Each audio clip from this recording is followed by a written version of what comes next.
Hey, distributor. A big part of a successful digital sales funnel is lead scoring, which is how you'd qualify leads before passing them to your salespeople for closing. Take a look at this amazing example of how incredibly beneficial a well-planned sales funnel and lead scoring system helped this electrical distributor. And be sure to like this video and subscribe to our YouTube channel for more digital sales and marketing tips.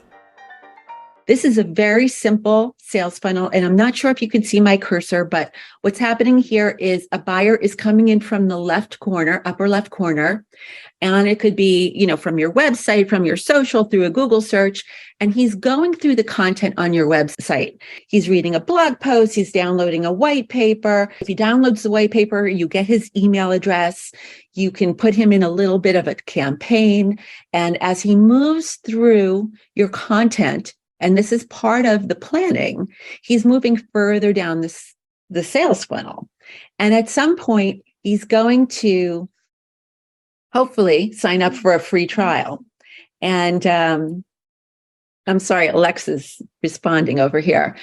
So he'll sign up for a free trial, and that's when you want to pass him to sales, not when he first stops in or goes to a blog post or reads a white paper. It's down here that sales can take over and close the sale. All right, so this is a very simple example. Here's a more complicated example. This is a funnel on its side. Visitors are coming in over here. You have a visitor, a prospect, active user, a customer, an active customer, a loyal customer, and they come into your funnel. A lot goes on in here that's not reflected. But what I'm showing you this for is over here, where I told you on the other funnel, there's emails going out and stuff like this. When you build this right, this is a set of emails here for a decision maker. Here's a set of emails for an influencer. Here's a set of emails for the end user. And it's important for marketing to understand, if you want marketing to send emails like this, they have to know the difference between the decision maker, the influencer, and the end user, and what's going to press their buttons. So now your marketing team has to know really how to create the messages that resonate with each one of your buyers, each one of your audience segments, and how to get the message in front of them, which means they have to have a full understanding of your buyers' goals and their pain points. And basically, they have to know as much about your customer segments as your salespeople do. I know that's a tall order. They're also going to become a very critical part of your sales process once you go down this road.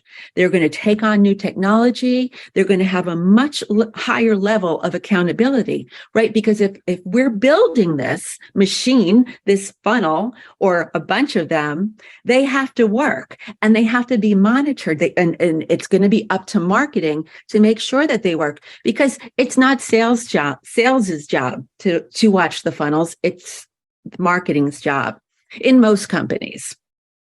They're going to have a lot more responsibility. So that's kind of like a warning. This is what you can expect. Now, for the sales team, they have a little bit of changing to do too. They have to get up to speed with the new technology.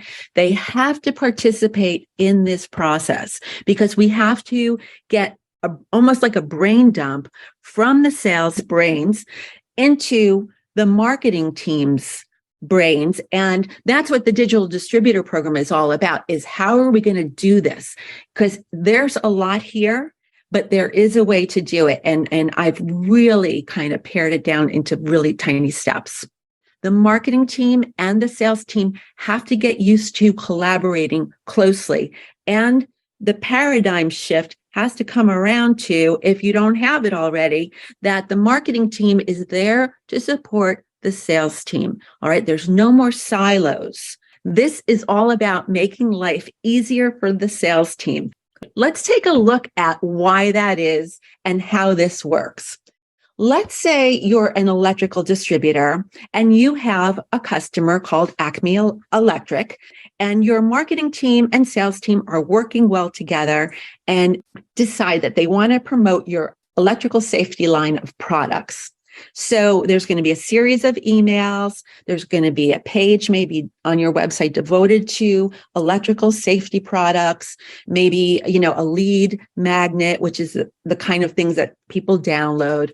The campaign starts or it's running.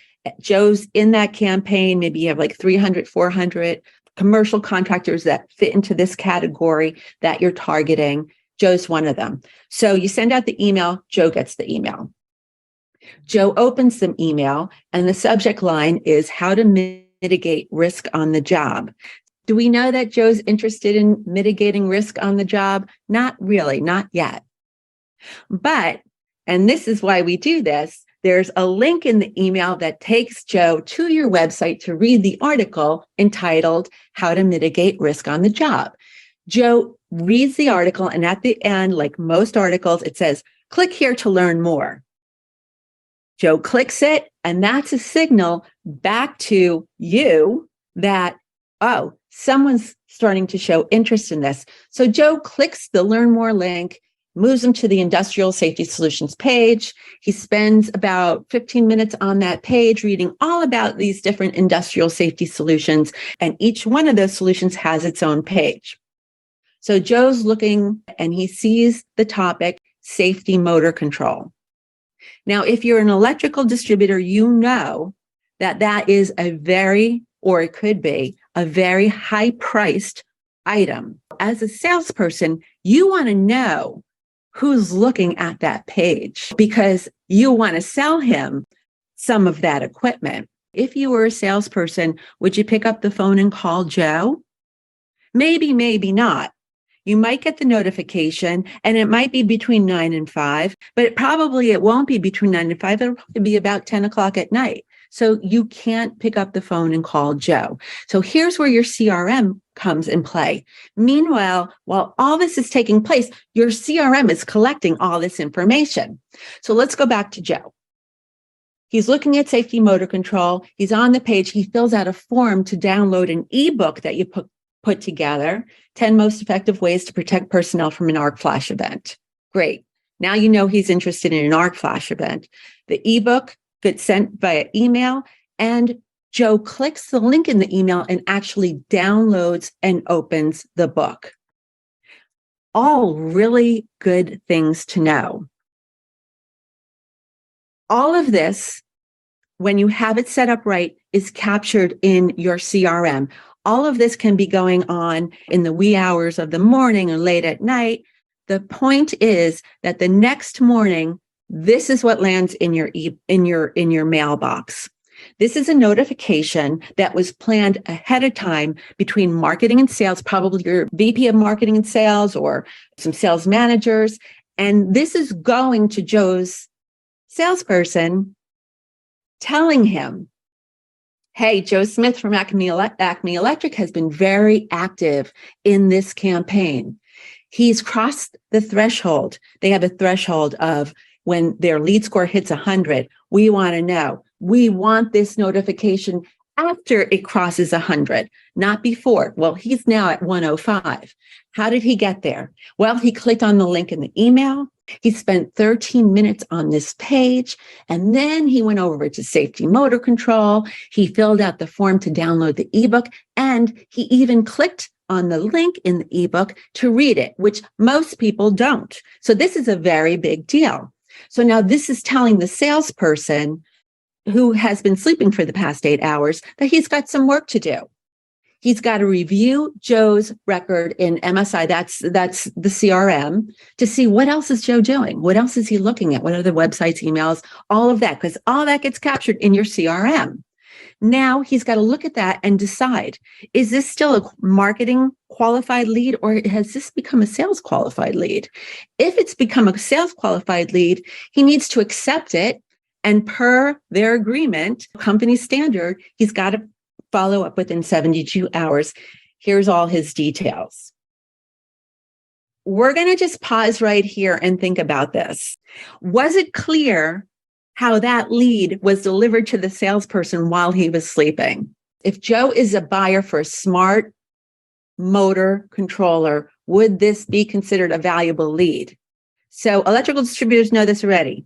These machines can sell for up to $60,000 a pop. Would the information in that notification that I just showed you that automatically generates, would that help your salesperson close a sale?